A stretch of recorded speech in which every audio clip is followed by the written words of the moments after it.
नमस्कार प्रिय विद्यार्थियों। आज की इस महत्वपूर्ण व्याख्यान में अपन जीएसटी के अंदर प्रयोग की जाने वाली कुछ महत्वपूर्ण मदें जो बच गई हैं वो इस पार्ट के अंदर अपन अध्ययन करेंगे।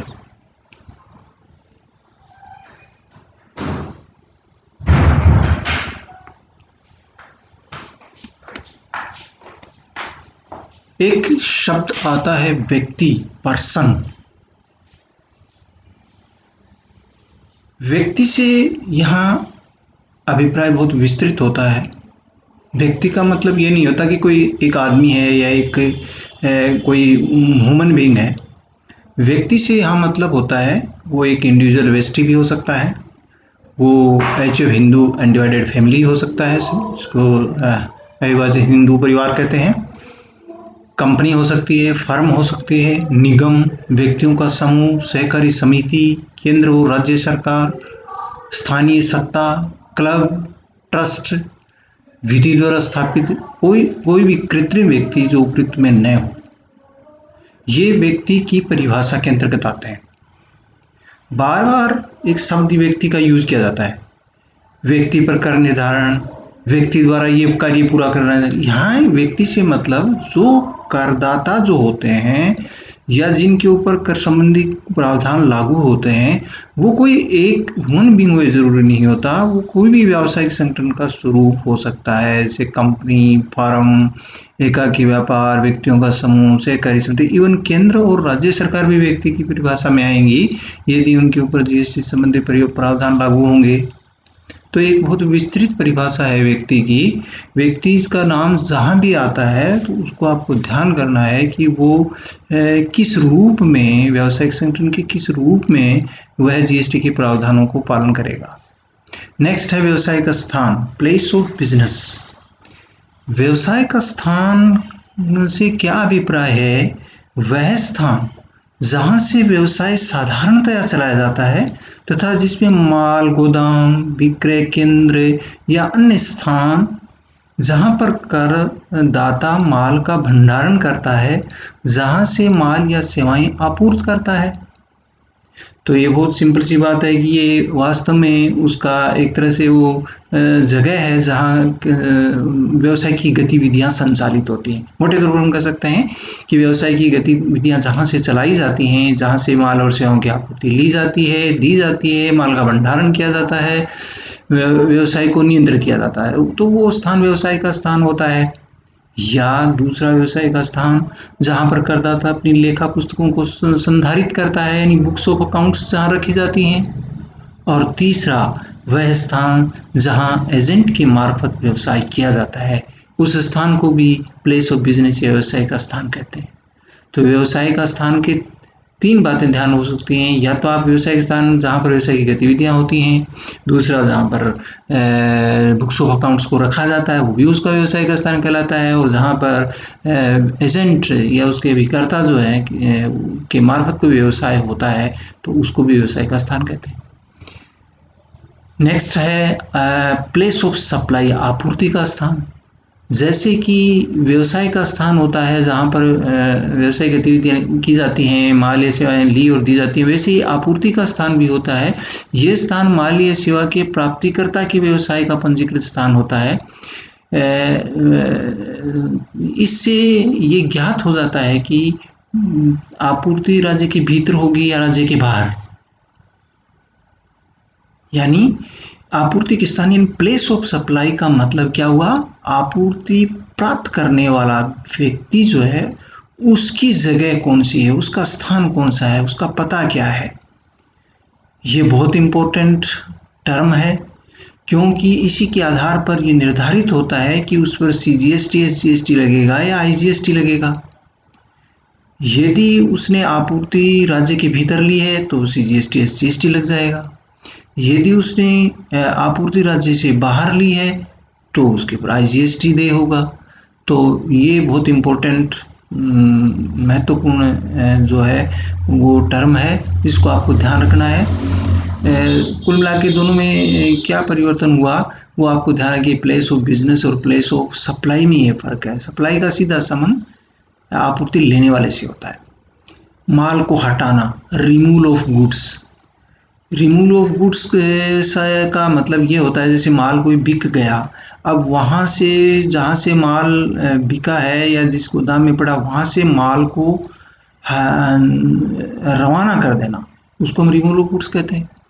अब ये माल का रवानगी के दो रूप हो सकते हैं, या तो आपूर्तिकर्ता या उसका एजेंट सुपुर्दगी हेतु माल की रवानगी कर देता है, खुद रवानगी कर देता है, या फिर उस माल की जो प्राप्ति करता है या क्रेता है अपन कह सकते हैं, या उसका एजेंट है, वो माल को प्राप्त कर लेता है, तो उसको हम रिमूवल ऑफ गुड्स कह सकते हैं। जैसे जैसे मान ली गोदाम में माल पड़ा है, अब माल बिक गया तो या तो वो खुद विक्रेता जो है जिसको आपूर्तिकर्ता कहते हैं वो उसको माल को हटा देता है, या क्रेता आकर के वहां से ले जाता है। दोनों स्थितियां रिमूवल ऑफ गुड्स कहलाती हैं। नेक्स्ट है प्रतिदेय भार।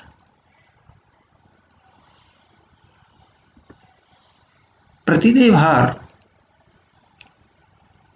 ये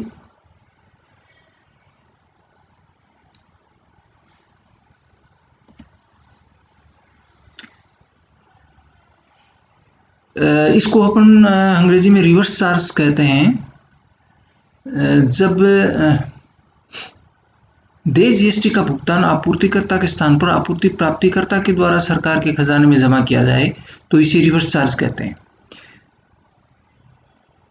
जैसे अपन यूँ क्या कह सकते हैं कि मान लीजिए एक्स ने माल आपूर्ति किया वाई को, होना क्या चाहिए कि एक्स क्या करेगा, वाई को जो माल आपूर्त करेगा उसके ऊपर जो जीएसटी बनेगी वो वाई से वसूल करेगा और सरकार के खजाने में जमा कराएगा।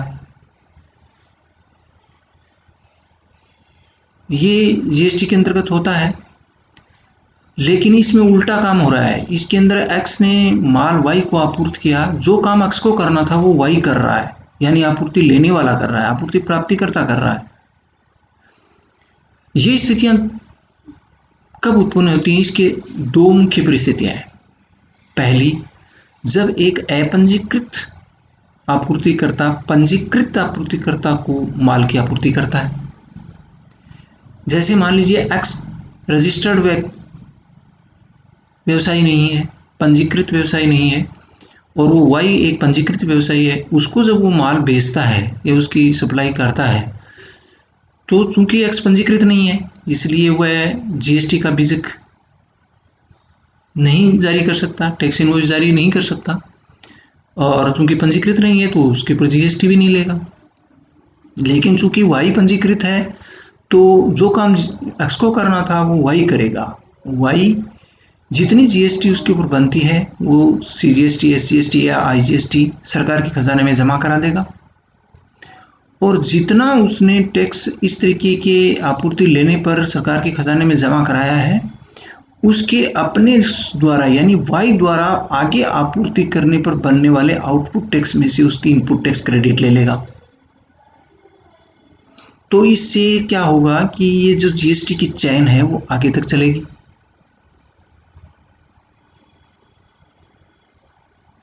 दूसरा इसका रूप ये होता है कि जो कंपोजिशन योजना के अंतर्गत जो अपनाने वाले जो व्यक्ति होते हैं, जिसको अपन कंपोजिशन योजना या समझौता योजना को अपनाने वाले पंजीकृत व्यक्ति कहते हैं।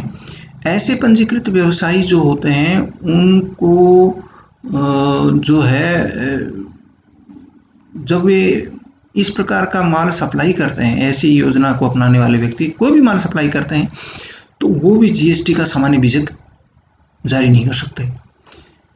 ऐसी स्थिति में अगर किसी आपूर्ति लेने वाले व्यक्ति ने ऐसी योजना के अपनाने वाले व्यक्ति से माल को प्राप्त किया है या सेवा ली है तो ऐसी आपूर्ति पर चूंकि ऐसे कंपोजिशन योजना वाले जो पंजीकृत व्यक्ति जो होते हैं वो तो जीएसटी चुकाते नहीं है, तो जो पंजीकृत व्यक्ति है सामान्य जीएसटी वाला वो इस प्रकार से ली गई आपूर्ति के ऊपर टैक्स जमा कराता है और उसके बाद सरकारी खजाने में, और फिर उसके ऊपर जितना उसने टैक्स जमा कराया है उसको अपने आउटपुट टैक्स में से घटा देता है, क्योंकि उसको इनपुट टैक्स क्रेडिट उपलब्ध हो जाती है।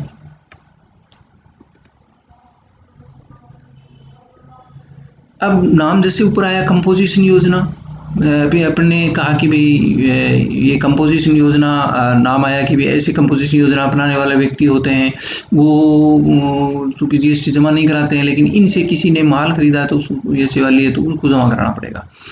तो ऐसे कंपोजिशन योजना होती क्या है कि जीएसटी के अंतर्गत ये प्रावधान किया गया है कि जिसने जीएसटी में पंजीयन करवाया है उसकी यदि किसी वित्त वर्ष की जो एग्रीगेट टर्नओवर है, जिसको अपन सकल आवर्त कहते हैं, वो अगर 1.5 करोड़ रुपए या कुछ स्थिति में 75 लाख रुपए भी है, वहां तक है, तो वह ऐसा व्यवसायी इस योजना के विकल्प को अपना सकता है। यानी वो जीएसटी की नॉर्मल जीएसटी को ना अपना करके कंपोजिशन योजना को अपना सकता है।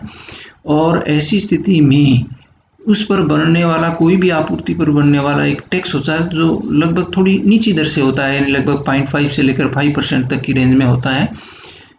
तो वो उतना टैक्स अपनी जेब से सरकारी खजाने में जमा करा के और जीएसटी से संबंधित जो अन्य झंझट है उनसे वो मुक्त हो सकता है।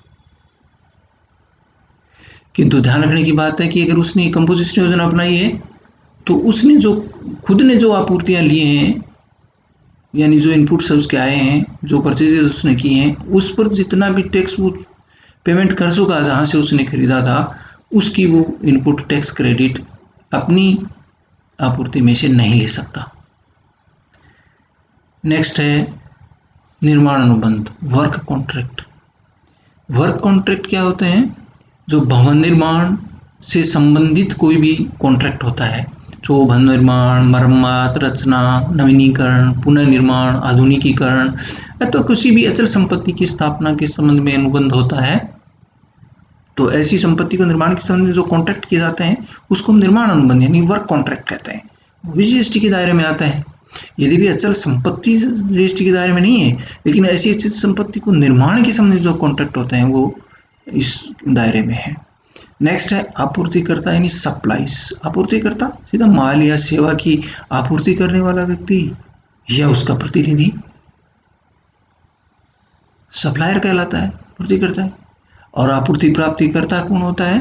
जो माल या सेवा को प्राप्त करने वाला व्यक्ति या उसका एजेंट, उसको अपन माल प्राप्तिकर्ता कहते हैं। आवक आपूर्ति, इनवर्ड सप्लाई, सीधी सी बात है, आवक आपूर्ति जो आ रही है इनवर्ड हो रही है, यानी आपूर्ति लेना। और इस आपूर्ति को लेने के कई रूप हो सकते हैं। माल खरीदा की तो आपूर्ति आई, खरीदना, कोई अधिग्रहण करना या किसी साधन से आपूर्ति प्राप्त की गई हो, चाहे इस प्रकार की ली गई आपूर्ति जो है उसके बदले कोई प्रतिफल दिया गया हो या नहीं दिया गया हो, यानी प्रतिफल रूप हो सकती है और बिना प्रतिफल के भी हो सकती है, तो उसको हम आवक आपूर्ति कहते हैं। एक जैसे आगे है जावक आपूर्ति, आउटवर्ड सप्लाई।